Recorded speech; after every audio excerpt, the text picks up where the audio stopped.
Hello, colleagues. My name is Evgeny Klesh.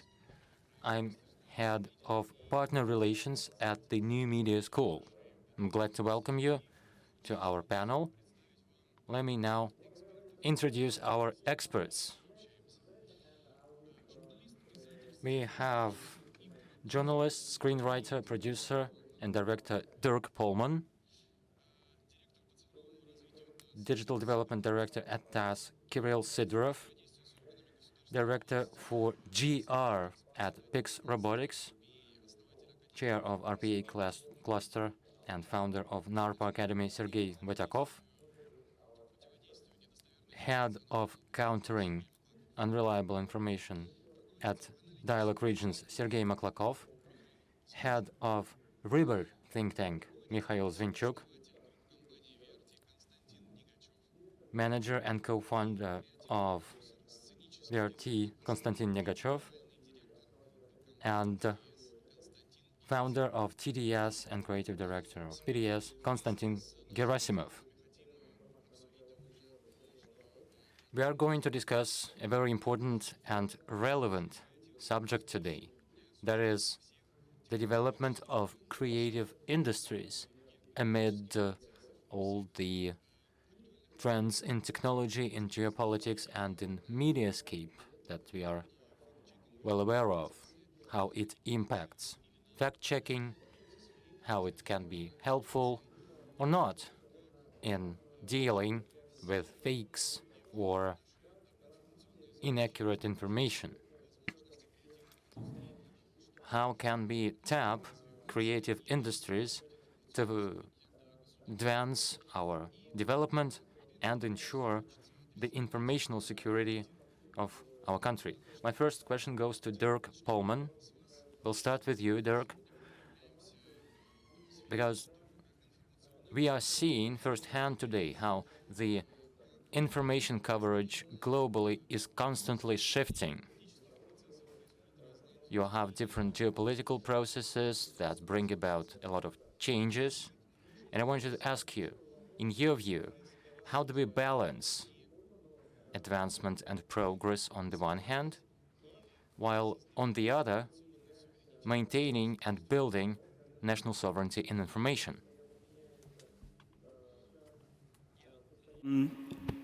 I will present to you an idea that I have, and that is directly related. When I was at university, so that's about 200 years ago, I had fellow students from other countries, and for example, the people from Africa or from Asia told me, you don't know anything about us. You just know if there's a coup in a country or if a ferry sinks, but no background. You don't know what's going on. And this hasn't improved over 40 years that I work as a journalist. It's still the same.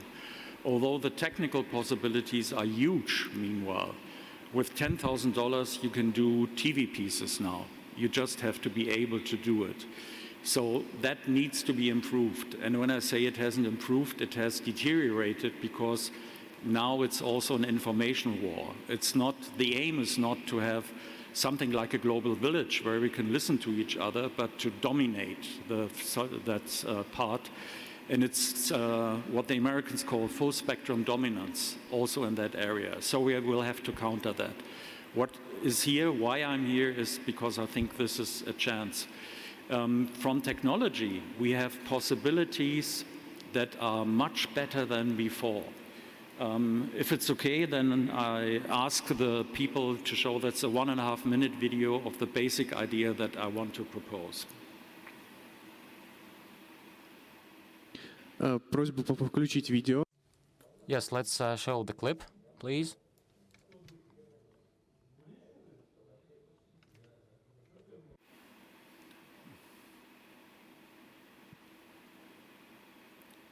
But you need the sound. Да, очень хорошо нам было бы слышать. Yes, the sound as well, please.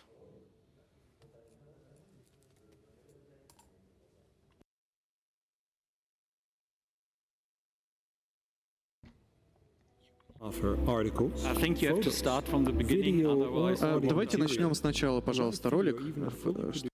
Yeah, from the beginning, please. Journalists You want direct access to multiple publishers worldwide? And publishers, you are looking for correspondence? Join the first platform where you can trade news in a fair way. Welcome to Origin News, the worldwide media marketplace. You want to offer articles, photos, video or audio material, a live feed or even a fully produced documentary? Your content will be in high demand. Because whether you are a worldwide news organization, a publisher, or a podcaster, whether you run an influential YouTube channel or a local newspaper, you can search the world for exactly that high-quality journalistic content and even request first-hand reporting. Only when a deal is made will the buyer and the seller be charged a minimal fee. Origin News is doing this quite literally for change. Text translations to basically any other language are included. It is the return of the foreign correspondent in your pocket. Simply sign up for free and become an important part of the first ever worldwide media marketplace. So to put that very shortly, the idea is something like an eBay for journalists, where the journalist can offer content. You have to be a journalist to offer, and publishers worldwide can demand it. There are several advantages, for example, that you don't have to be a big organization and you don't need a subscription to an agency. You just can buy one story you pay. And there are several possibilities with that. You can cooperate with others. I will come to that once again, but for example, if you imagine, one of the ideas is if you have, let's say I come from TV, so if you have a TV production company and you join up with 40 other of those stations worldwide or companies, and you say, I produce from Germany, if you want to know something about the German situation, you can ask us, or we offer 2 stories a week, and we all get the other 39 stations for free from the others. It's a collaboration. You don't have to pay for the other stuff. So small TV stations, even a YouTuber could do international news by that. It's a very simple idea. You just have to cooperate. It's not you sell and the others always have to buy. You exchange. That is one thing that is a possibility with that. But I'd like to show you in basic, it's very simple how it works. So if you can start the presentation, I'll give you an outlook. Maybe you have to tell them. Okay, next slide. So what you would see, this is all programmed, by the way. It was ready about half a year ago. So what you would see in the beginning is a world map which you can use, and you can see from where somebody would offer a story to categories: internal policy, foreign policy, economy, sports, whatever. You have that. And then you can, for example, if you know that something happened in Burkina Faso, you can go to Burkina Faso and see if there's a story there. So the next slide that you will see is you can search on the map. You can go to the next slide to make it shorter. Yeah? The main features are you can buy a story, you can sell a story, and you can request a story. Buy and sell should be self-explanatory. You can go through the next slides. There is offered, and the other one is if you offer a story that is sell, then you can say, I'm a journalist. You have to be certified by the website. You certify by the work you did before. So your credential is a link, rather 3 links to work that you have published before. But if you don't find the story that you want, to give you an example, when the Americans left Afghanistan, the German media, the next correspondent was in Mumbai, India. He could as well have sat in Greenland. It would be the same situation. He's not on the spot. So they were looking on YouTube for material to show instead of going to journalists who existed in Afghanistan. Маленькая просьба. Dirk, if I may, a request for everybody. Speak into the microphone. Can you please have it closer? Теперь хорошо, да. I'm sorry if your bones shake. Yeah. Okay, so what happened there in Afghanistan was that nobody had direct reporting, but there were people who could offer that. So from somebody from there, he could have offered a story, or let's say, we don't know very much about the situation in the Sahel zone in Africa. So President Touré, and so on. It is not known. If you go to Deutsche Welle, then you see a headline, are the materials from Sahel zone lost for the West? That's a bit of a colonial attitude towards a problem which is far deeper than that. If you know that 90% of the gold, for example, that is excavated there doesn't go to the country, but rather only to France, which is a major issue. Yeah? So reporting like that would be possible, and if you don't find what you want, you could send out a request, which is the next slide. For example, I want a 5-minute piece on the situation in Benin. I want some interview with somebody from the government, somebody from the French side, some vox pops from the part, and who could deliver that within a week for $2,000. And then you can apply for that with your credentials that you had before. So this would be a possibility for smaller stations, global stations, to cooperate, also in a way that I described before. If you unite as a, let's say, with these 40 other stations, if you get the idea, 39 stations you get for free, you provide for the others for free, but you all can have a international newscast on that. So these are possibilities that I wondered why nobody explored them, because the technology is there. We have all kinds of marketplaces, but not for media. In media, we still have the international news agencies who work as gatekeepers. And in this case, you only have 2 gatekeepers. That is the person who produces the stuff and the publisher who takes it. So the limitations, these are the only limitations that exist. In between, it is at the same time a free flow of information and a balanced flow, because everybody has the chance to speak up at the marketplace of the global village.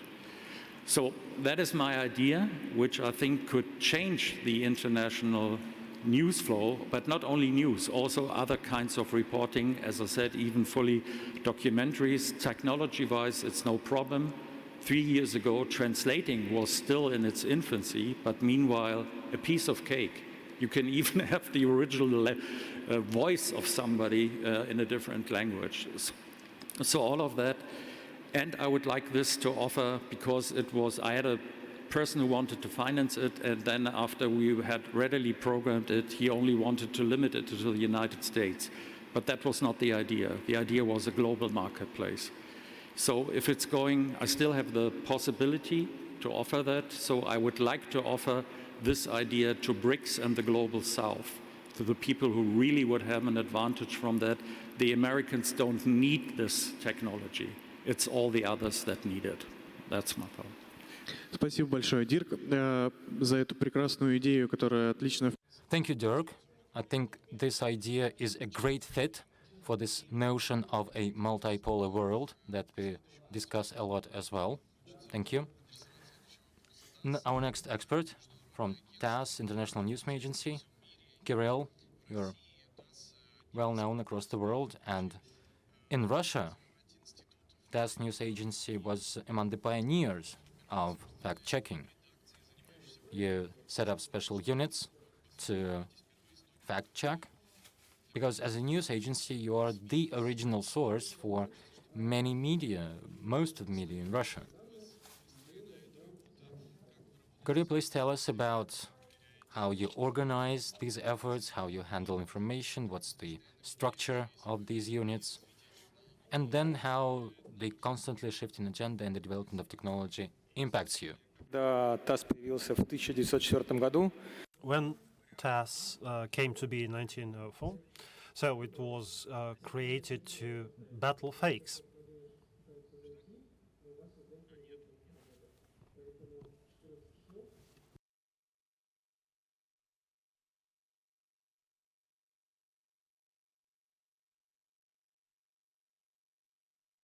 So in 1904, when the emperor created TASS news agency, it was designed to battle fakes in Russia, because before that we had been receiving information from the Americans, etc., other sources that pursued their own agendas. So it makes 121 years that our primary task has been to combat fakes. We are the only government agency. We are a government agency founded by the government of the Russian Federation, which places an extra responsibility on us in terms of the information that we offer. In order to combat fakes, we have a very large network. We have representative offices in 62 countries of the world.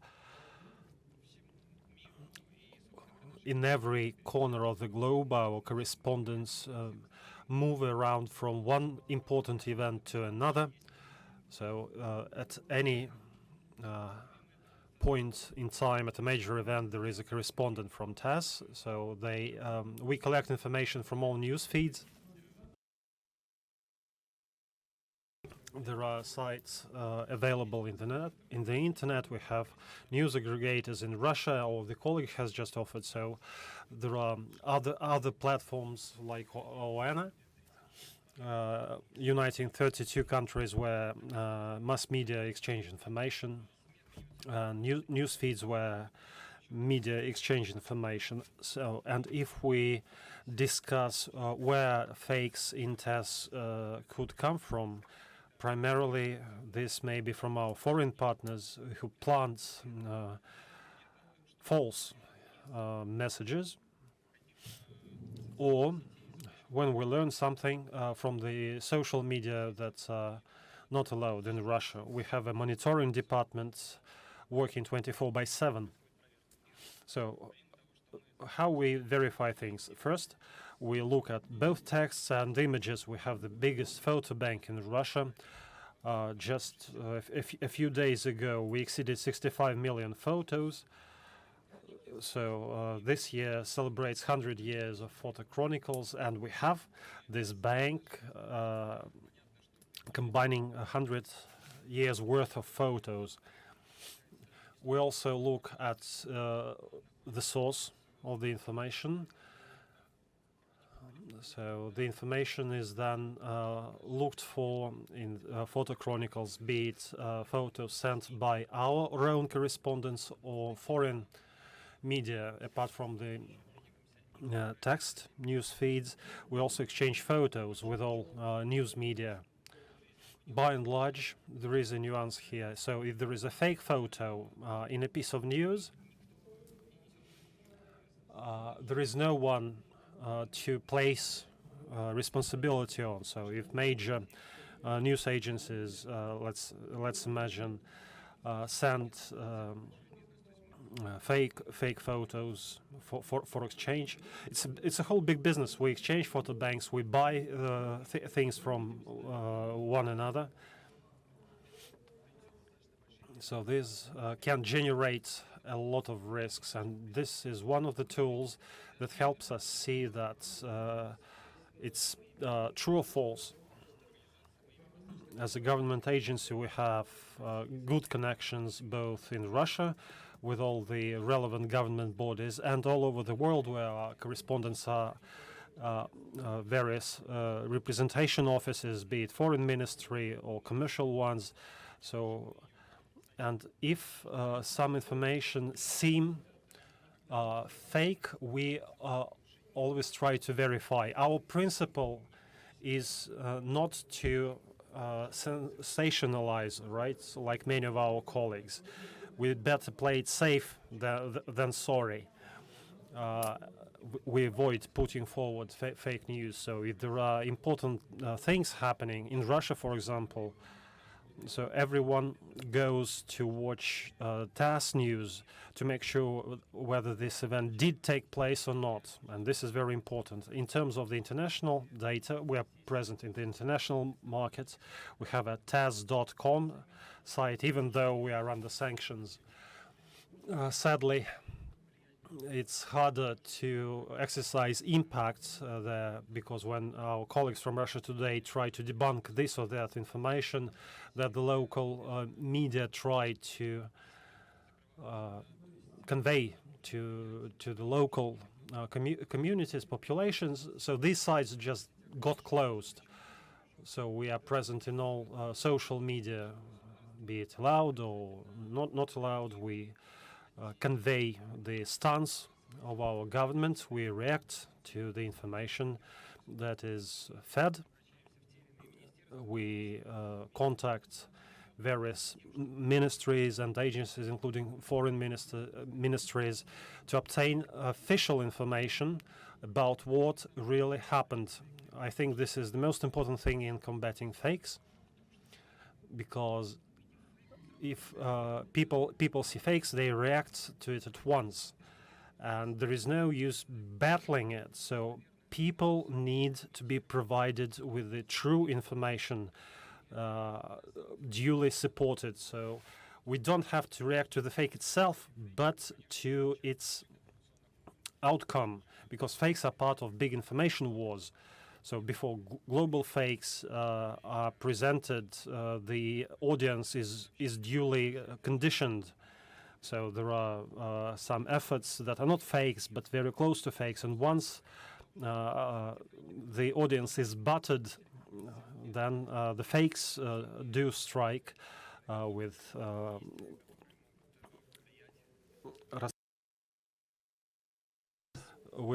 major mailing lists, etc. And we at TASS try to be as reserved as possible and try to provide information that has been duly verified. Thank you. Thank you, Kirill. Let's move on. The next question is to Sergei Votiakov. We would like to talk to you about the principles of automation and whether automation or robotization is at all possible while working with information for the media, journalism. Are there any examples of the currently available technology, and if not, what we need to set up those processes? The short answer is yes. Good afternoon, everyone. Let me tell you more about this. Let's talk about forecasts first. So people from media are here, right? So about 2 years ago, Gartner put out a forecast that all mass media would have been robotized by 2025, and the content generation would be automatic. Luckily, it didn't come to be. So there is an M2M, machine-to-machine interaction, just bypassing humans. Let me comfort you by saying that this is not going to happen. People are trying to use AI technology to make sure AI is a helper for a journalist, for a media person, for everyone from the industry. And its effect is about raising the productivity of each person. It's not about AI replacing humans altogether. Let's take a look at some specific examples. First of all, let's speak about the technology. So generative large language models, generative networks need to be used, and I'm sure that most of you are using them to simplify your work. But once you offer the text, you must be verifying whether it's true or not. You do fact-checking, and then you edit the text to make sure it reads better. I think that generative large language models can be used as your personal assistant only. So there is computer vision in order to process large amounts of information or facilitate your search. Computer vision can help you. You know, in order to process symbols, huge quantities of them.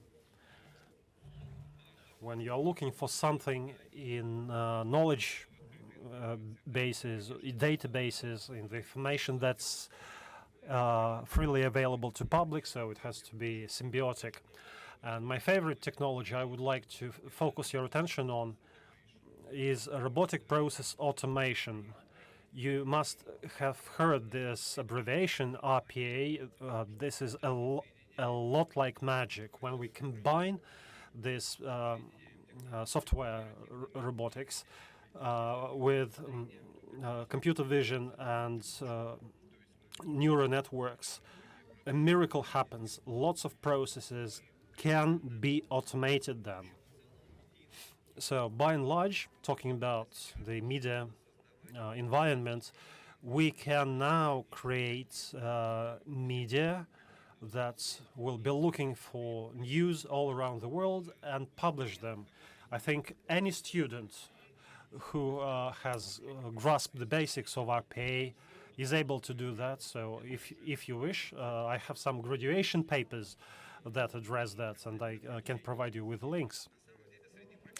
As for fact-checking, there is a notion among the professionals that only seasoned journalists can do that. This is not so, let me assure you. I've been doing automation of these processes for the past decades, and before that, accountants had been telling us that only accountants were able to do that, and no machine would handle that. Now, everything can be automated, I assure you. And my TASS colleagues, I think, are doing this already. I know for a fact that robots are there.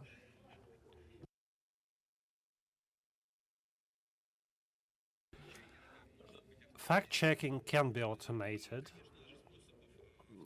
and there are lots of ways to do that. A great deal. There are special services that you can make use of, and if you're not happy with the quality or the cost, what you can do is you can use free community versions of platforms. There are several platforms available globally, including Russian ones, where you register and get access to the software that can help you make basic robots, well, which is good for an ordinary citizen, but not good for a big publishing house that has to be on an industry scale. So this is why I would like to invite you, our colleagues from TASS. So there is a booth here in the building where guys, so that's in the international house. So Pix Robotics that I represent here, you can get a very detailed walkthrough this technology. So, and if you're too lazy to walk that far, approach me, I'll tell you. Thank you. Sergei, do I get it right that robotic journalist is no longer science fiction, but a reality? Indeed, this is so. AI is used by every journalist now. It's always the question of proportion. And I think that most processes must be automated. So we don't have to lift weights by hand. We don't dig trenches by hand. And journalism is routine work. I mean, media people do routine work that needs to be automated. Thank you. We continue our discussion, and I would now like to address Sergei Maklakov. Dialog is the creator and operator of the uniform system combating disinformation in the Russian Federation. I would like you to tell us about the solutions that have been implemented and what kind of results they give. Friends, thank you first and foremost for finding the time to come to this beautiful city of Nizhny Novgorod. Hopefully you'll be able to duly appreciate it. So I represent an organization that works together, is a co-founder together with TASS, founder of the Global Fact-Checking Network. This organization was legally started early this year, as was mentioned previously. in the region. Well, obviously, we started working against fakes several years ago. We have been addressing it systematically. Before that, we had been working with Russian fakes, meaning fakes that can be found in the Russian internet segment. Over the past 3 years, post-pandemic period, the Russian internet segment has contained 32.5 million fakes. And obviously working with this number of fakes manually is impossible. You can hardly imagine even the number of people that would be required for that. So automation means obviously are required, and this is what we design and develop. There are several solutions available. I can give you more details about that. In any event, by automating the process, it's important to keep the final decision in human hands. Machines and processes help us save the time, process big data, huge volumes of information, make certain decisions, conduct in-depth studies, but the expert, analyst, fact checker, the journalist must be the ones who will make the final solutions, and this is crucial. Apart from this big volume here in Russia, what we faced was a great number of deepfake generative content designed with AI. So I understand from several AI experts that deepfakes are hugely overestimated. They don't see a threat. So mostly this comes from people who produce this content for educational and similar purposes, and they see that this is a line of work that needs to be taken further.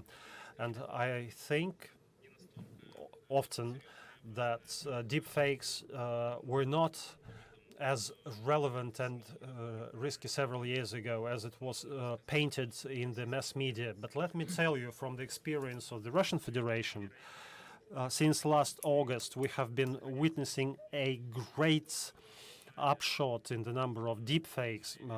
This May, for example, there's increased orders of magnitude, by orders of magnitude. So we see several dozens of videos every day pursuing political, military purposes, impact on the common people, destabilize the situation within the country.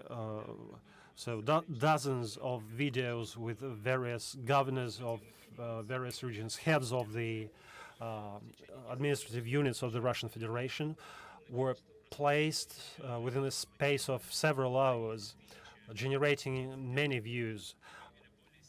So in 2025, we have identified over 7.5 thousand deepfakes, which is 1/3 larger than the whole volume of 2024 and 4 times as large as in 2023. So this is an unprecedented attack by the AI and associated instruments onto the Russian audience, and I think this may be unprecedented globally. Obviously, there were interventions in some electoral processes in certain countries, India and others. So there were lots of deep fakes. But looking at those scales and volumes, I think this is an unprecedented global attack on the Russian Federation with as great number of deepfakes. The contact is getting more complex and of a better quality.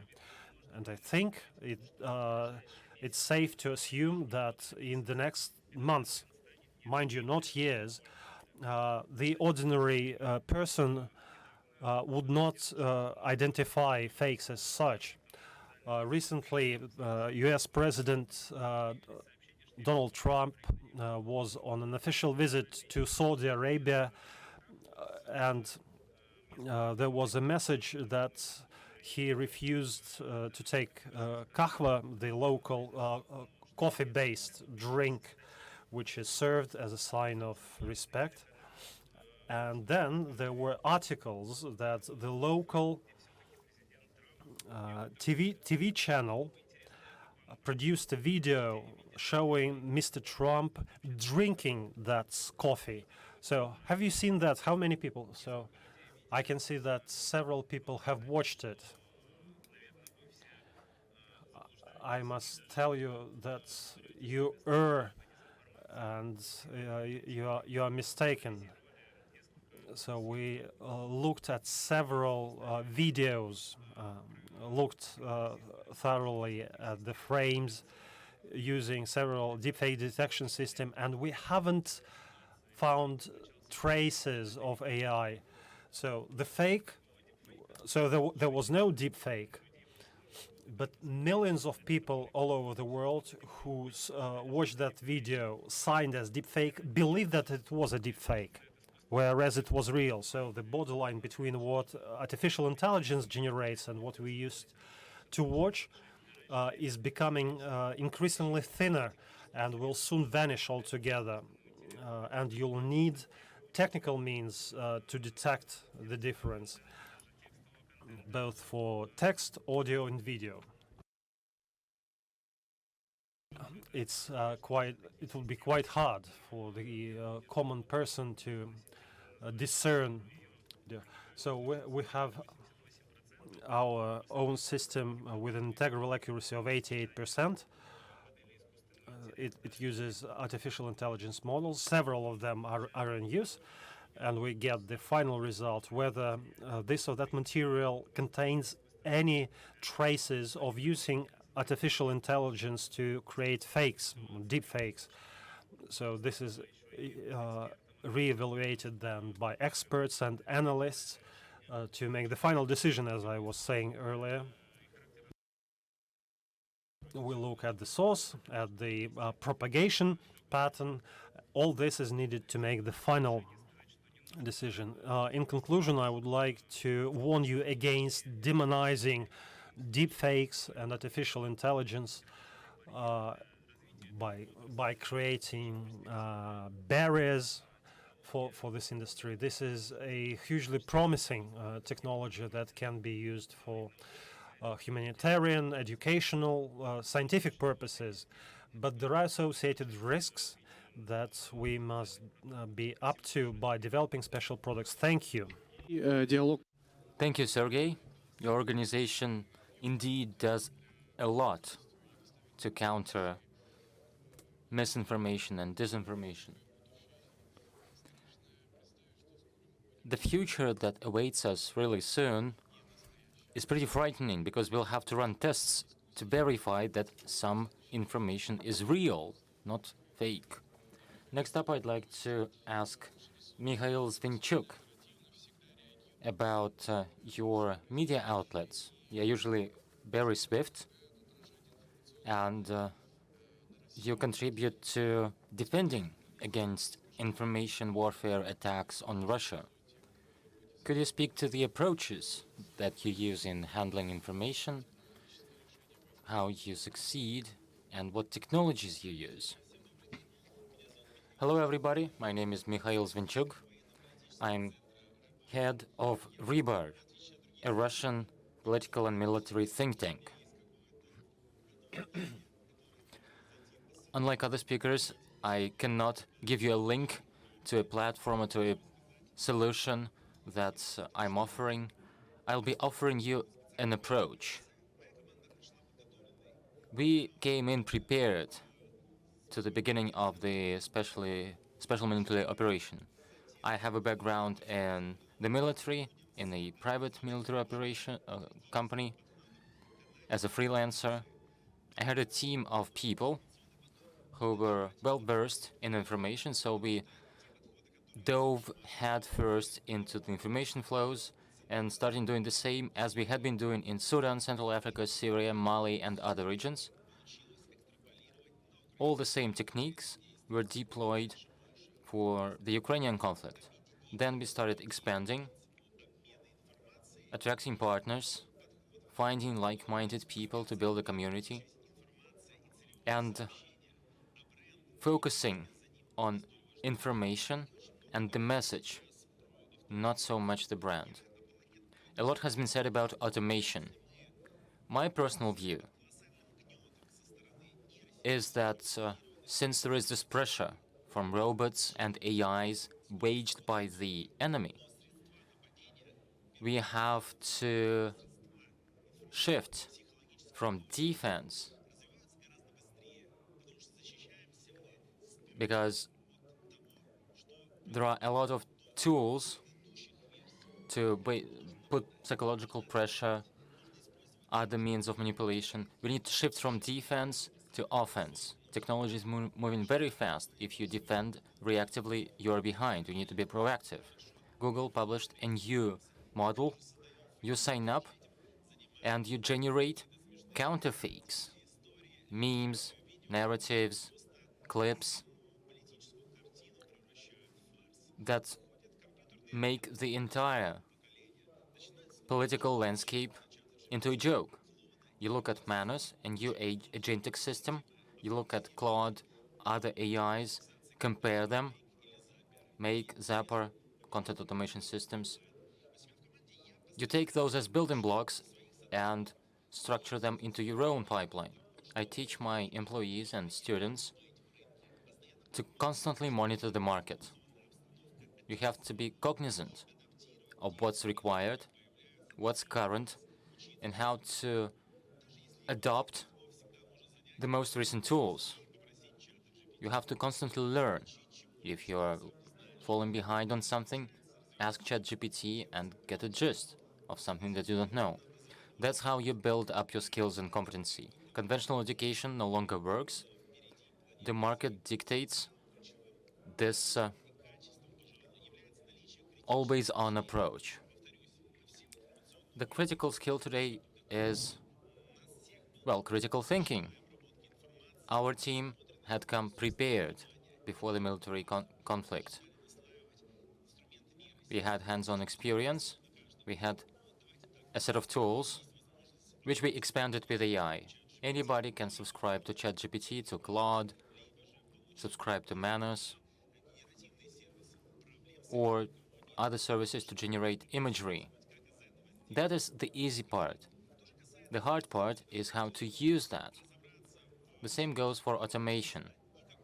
There are no-code platforms that you can learn in a day and launch a Telegram channel, a Twitter or X network, a network that will publish opinions and act as journalists. It used to be that an analyst could publish 3 to 5 messages per day, but now they can orchestrate these accounts and mount entire campaigns. So each creative professional also becomes a manager in a way, coordinating and aligning messages. This is not only about influence, this is about national security as well, because we need to educate our special forces and information. All countries will be doing this because you have to shift away from defense, reacting to the incumbents, Le Monde, NYT, Washington Post, who have been using these tools long before you. There is no silver bullet. There is no single platform that will ensure your long-term success. You have open source and closed source components that you need to put together. That's where your contribution comes. To attack the enemy, to push your narratives, and build critical thinking and critical approaches to the tools themselves as well. Thank you for this very structured presentation with the overall message to stand up and attack, not being always defensive. Let's speak a bit more about creative industries and what's to expect there. I would like to now tap Konstantin Negachev. We've talked a lot about AI. I think each of us mentioned it here today, how neural networks are used to process information. What are other opportunities in technology, in creative industries, that we need to be aware of when we try to forecast the mediascape in the future? Thank you, Evgeny. Looking into the future, everybody consumes media primarily through their smartphones. Historically, I used to develop software for AR, VR, mixed reality, XR things as they're called. I've been developing these things for a long time now, where you build 3D content and then present it through various means, various displays. In a way, it is similar to what you have on your smartphone. Sergei made a good point about deepfakes today, where AI now generates huge volumes of content that is, by now, indistinguishable from real video footage or actual things that can happen online. So looking into the future, we should expect a situation where the gadgets will change. We're all glued to our phones, but we don't use them that often, really. We are here in the room, you don't use it. You're driving, you're not using it. You talk to someone, you're not using it. But next, you'll have heads-up displays in front of your face. There are devices already that are pretty popular. They do not look too weird. It's not a helmet, like with a VR helmet or Apple Vision Pro. There is this corporation banned in Russia for extremism, Meta. They have something like that, and they sold a couple of million of those. In partnership with Ray-Ban, they made glasses. They are not fully smart, but it's a step. Not a replacement to a smartphone, but it's already something curious. It gives you new opportunities within Meta's ecosystem. You can look at Instagram, also banned in Russia, message on WhatsApp, listen to music. Then they unveiled another set of glasses. A bit larger, but more powerful as well, with the capability to connect to other displays that you have around you. And it's not just one company that's doing this. There are dozens and hundreds of those, especially so in China. That's no surprise. There is Snap, spectacular goggles, and they're really fashionable, by the way, former Snapchat. What I'm driving at is that we will be constantly and continuously consuming content. AI is good and bad for this. The upside is that as you're walking down the street, say you get a message from your wife, get some bread, pick up some clothes from the cleaners. It was in the morning. If you forgot, and an agent will remind you as you are passing by the bread shop or the cleaners. That's nice. But then there are major risks attached to this. The space, as we see it, can be made artificial, and the inputs from these AI agents can be artificial or unnatural. What we see might be fabricated. It comes down to trust or confidence in content. We used to live in an age of photo and video. I see, therefore I believe. This definition will be challenged more and more. It's bound to change. You cannot trust what you see anymore. Sergei mentioned this, I agree. You cannot just stop this. AI in content generation is important. It opens up great opportunities for very different industries. I'll have to recap some of what Sergei has mentioned, but immersive technology is already helping in training, learning, acquiring new skills. For example, emergency response. You cannot train for some things without this, or operating very expensive equipment in healthcare, where mistakes are costly. It happens all around the world. Maintenance can be done by lower skilled workers or remotely across the globe with AR. But you are never guaranteed,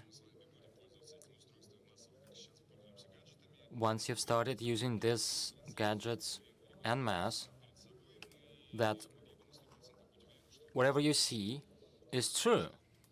It's not guaranteed. What kind of worms that is pretty obvious. That's why there is an imperative to design detection systems, programs to counter fakes, to catch them right before your eyes. Agreeing with Sergei again, there are tools like that. You can verify information by using AI. Yes, the quality and authenticity of how the content looks is growing, but there are tools to detect it. So we cannot discard that technology. We should focus on detection while still recognizing that this is the future that we need to invest in. So stay alert. I call upon governments to do more research, R&D, invest public funds into this as well, because future is arriving very fast and you have to be prepared. Thank you for this forward-looking, yet menacing contribution. But it also seems that we'll have much more on our plate as a fact-checking organization. Fact-checking not just news or media coverage, but the world around us, quite literally. Konstantin mentioned XR as a domain in media technology. So I wanted to ask Konstantin Gerasimov about XR, what opportunities it offers, what creative approaches can be used in the mediascape. Hello, yes. I'll speak a bit about our use of AR and VR. There is, in a sense, a positive case of using fabricated images as applied to film and TV production. That's what we do, and we serve as an enabler for creatives, directors, camera operators to realize their concepts with technology. You have to be good at selecting technology that you need. We do the whole cycle. We started with design, pre-rendering, technical production, administration. As virtual production advanced, or just was emerging, we paid attention. We integrated elements of virtual production into our own projects. As you'd make up 3D models for a set, you'd make similar models and then use them on a virtual set. some of the props are real, the background is virtual. We have a virtual production studio now where you can have a multi-camera live broadcast in a virtual environment with real people in it, or avatars that are orchestrated in real time through mock-up technologies, again, live on air, including interaction with physical objects. We have many years of experience of using this in TV and film production. We have simple indoor sets, and we have some outdoor sets where we did this as well.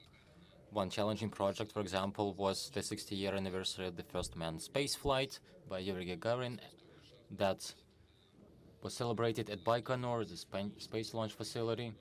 We had to do direct broadcast, live broadcasts from a launch silo, and we had to do part of a virtual set there. There was a concert. It was filmed by several cameras. They were moving. We did masks, and we overlaid a virtual beam over a physical launch silo. That's an example of how technology can be a huge enabler for creative professionals to aspire towards even bolder concepts. Internationally, such technologies are used a lot in TV series. Many studios now use XR, where the background is not chroma keyed to post-process, but you film against a virtual screen from the start. You immerse the actors into an organic virtual world, do this in camera, which is faster. A lot of TV series now look like full-featured movies. This is achieved in part through faster production. We are now deploying XR solutions as well. We do this in advertisement projects. And you can do a whole series of different virtual locations within one day of filming. And we try to use this in live broadcasts as well. If you have this gap where you have some time for post-production, you can do a lot of different things, but it takes time, and the velocity of content and its publication has now grown dramatically. The graphics are not photorealistic real life in live broadcasting, but we are getting there. Different engines and software solutions are developing. And you know, examples of post-production, the quality of SFX in movies is very high, which is a great tool for creative professionals. Thank you. Thank you, Konstantin. Well, we have just 10 minutes in our time allotment. So, to wrap up, let's have a lightning round. I'll ask each of the experts to answer this simple question. We've discussed various technologies in creative industries, different approaches in countering unverified information. So the question is, what's the main challenge in the mediascape or infospace that you see personally and for our state as well? Let's, well, volunteer. Just don't take too long. A minute each. Please. I think the main challenge that I personally see is social fatigue, information fatigue. Creating content is so easy now. It's so easy to do algorithmic personalization down to your mood that you get what's called banner blindness. and then it grows into information blindness. You have to operate blind, trying to guess what will arrest the user's attention. The effect is very simple. People just delete the apps, delete social media, and switch to simpler things that give you a dopamine high. They watch short clips, reels, not interested in political or analytical content. It's no longer relevant for them.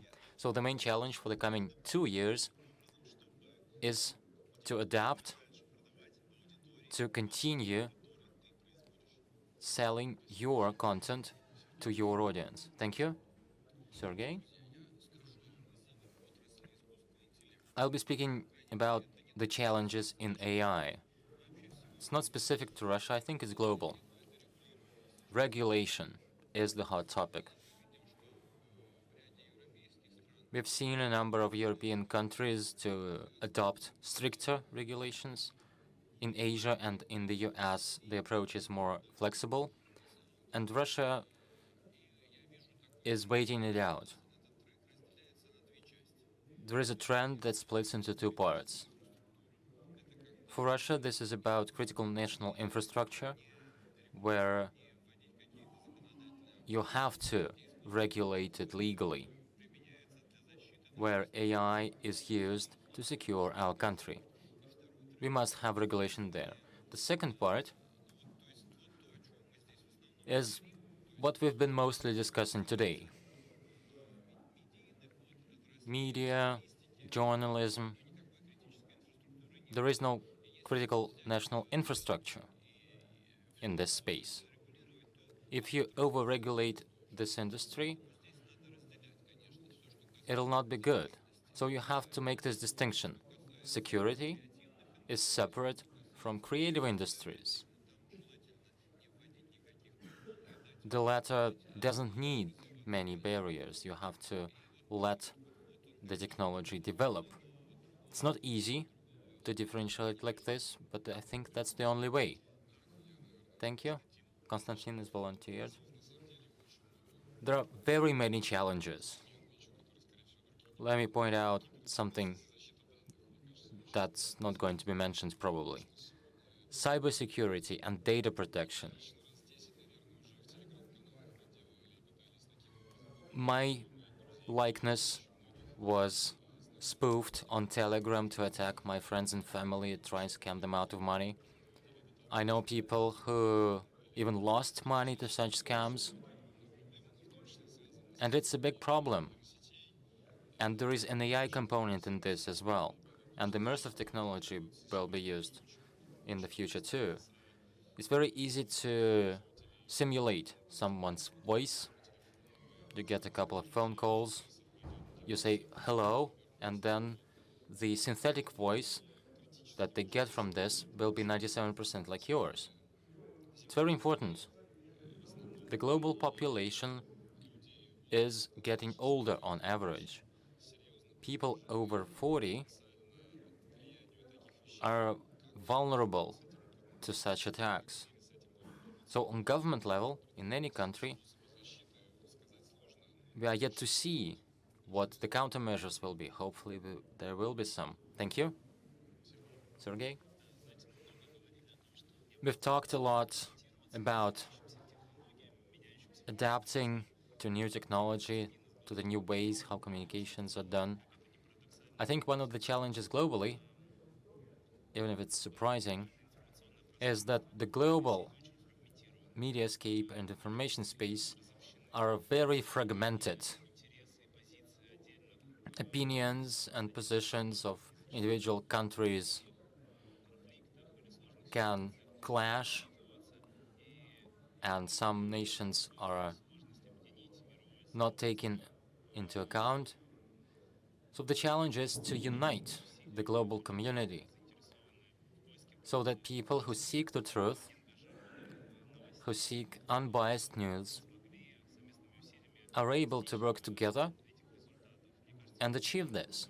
I think Dirk, who presented Origin News, also addressed this issue that I'm now describing. Thank you. Other comments, colleagues?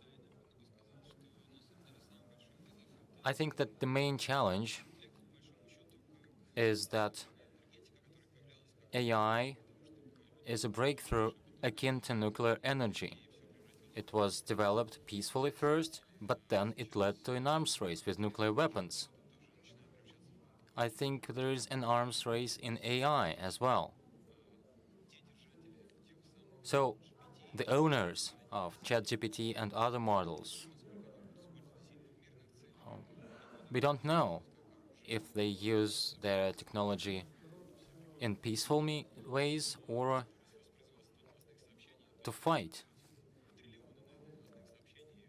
The speed of news reports with AI can be like trillions per day delivered directly to your phone. We'll be overwhelmed if it's used like that. So way back then, we didn't have mobile phones. We had all the phone numbers in our head. Nobody does this. And then with AI, you don't have to remember anything. It's easily available in search engines and now in AI. It's not just for search, but for advice. So the question is whether the owners of AIs will use them for good or for evil, because evil is often tempting. Dirk, please.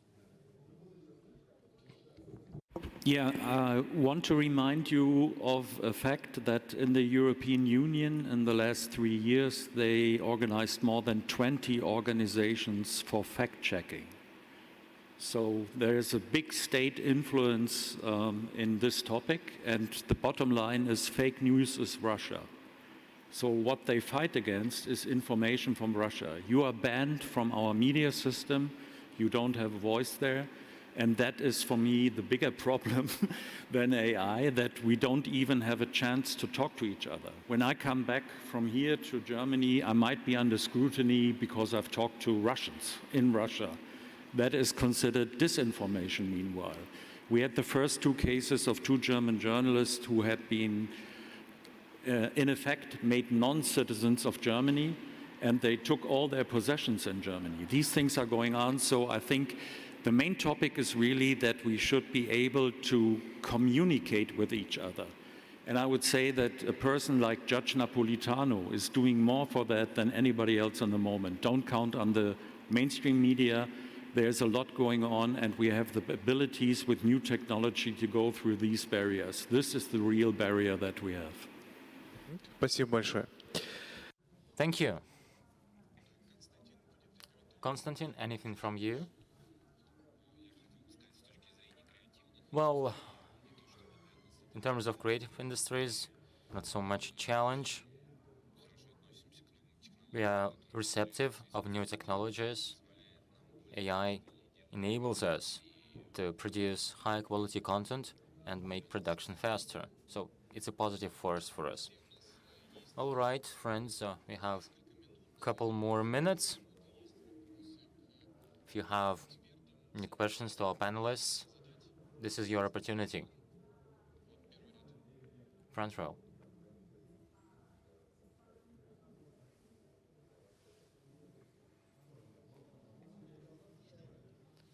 My name is Maimuna from Tanzania, and I have one question to the first panelist. Sorry, I forgot the name of your blog, but I really wanted to know about the blog on selling and buying the news. I wanted to know in deep, is there any ways that you people are going to filter or vetting the news before uploading them on your blog? Because I was wondering, what if a buyer buy a news and then it turns out to be a fake one? So how can we be so sure of the news uploaded on your blog is 100% accurate? That is my question. Thank you. Yeah, that is the first question that I usually hear, and it is a valid question. As I said, what we described is that it goes by the person. You have to show work that you've done before, And there's also a system where you get, say, ratings.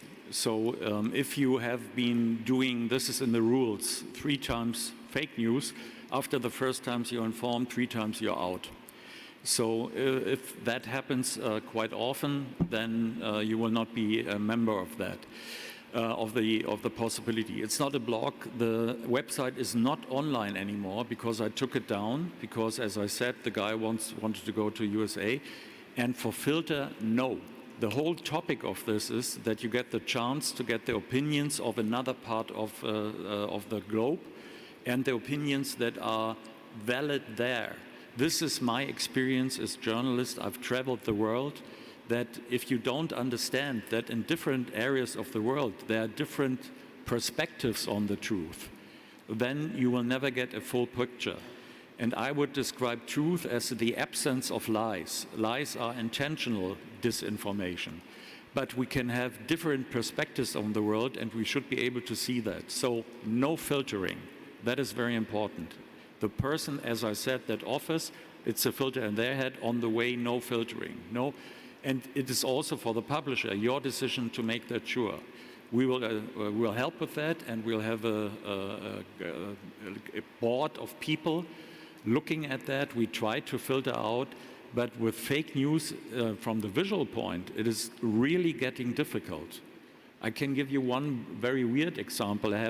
Recently, I am a big critic of Wikipedia in Germany, and I've been on a court case, and one person that sued us for reporting on that changed an entry in Wikipedia and then used that entry, which he changed the day before, in the court and said, look, in Wikipedia, here is the truth about what is going on. So this is another possibility. We have tons of these things. We have to deal with that. And my perspective is you always have the problem, what was called in ancient Rome, quis custodiet ipsos custodet. Who's taking care of the guards? If you have somebody who's guarding you, who is checking the guards afterwards? And my way of checking is public space, communication, and I think there was one proposal from Germany where you have counter arguments and you keep them. So in the end, you have kind of a consensus from different perspectives. That is important. But I think your question, we will have to address this on the way because it is a moving issue. It's a living issue. It's not a thing that you can solve. You have to be aware of that all the time. A valid question. Да, следующий вопрос, пожалуйста. Okay, I'm Emil from Togo. My question is still to you, Mr. Dirk. I would like to know, on the platform, a story seller, can they sell the same story to different buyers, or is it an exclusive thing? Both is possible. You can offer, and that was one of the ideas for me as a journalist, if I write a story and can sell it in Germany, nobody in Germany will have objections if it's also published in Greece. The same is true for most of the other journalists. But you could also say, I want more money for it, and I will offer it exclusively. And that is both of that is possible. But again, I think all of these things will have to be addressed in practice to see what's coming in, what's coming out, how does it work. Okay, in these cases, like how is the copyright managed? How do you handle copywriting? Do they have to cite people that produce the story, or how is it handled? If you are selling it to one person or multiple people? The story in itself is only a 3-line story. If this exclusivity thing is, you don't get the full information unless you made that arrangement between the two parties. Okay. That's a little bit more complicated as a process. Yeah. Okay, thank you. Друзья, у нас, к сожалению, тайминг. Friends, we are unfortunately out of time. We are over time, actually. We have time for one more question, just one.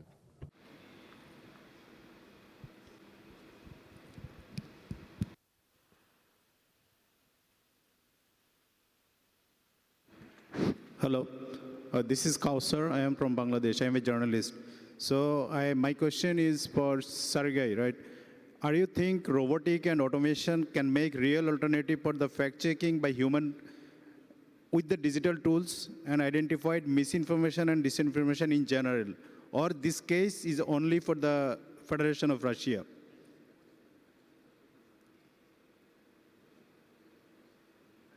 Тут вопрос спрашивают, какому Сергею?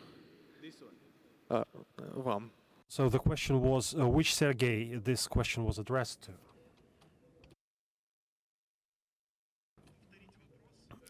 Would you mind repeating the question, please?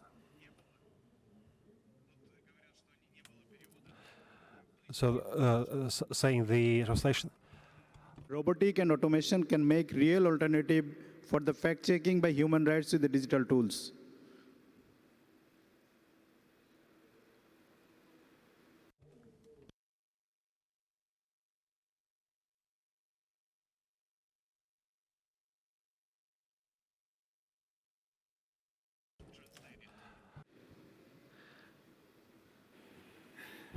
Спасибо за вопрос.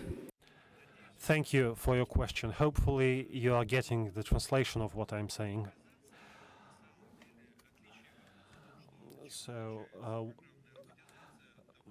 what's the difference between what robotization and what people can do? So several years ago, robots can only do 30 or 40% of what a human could do.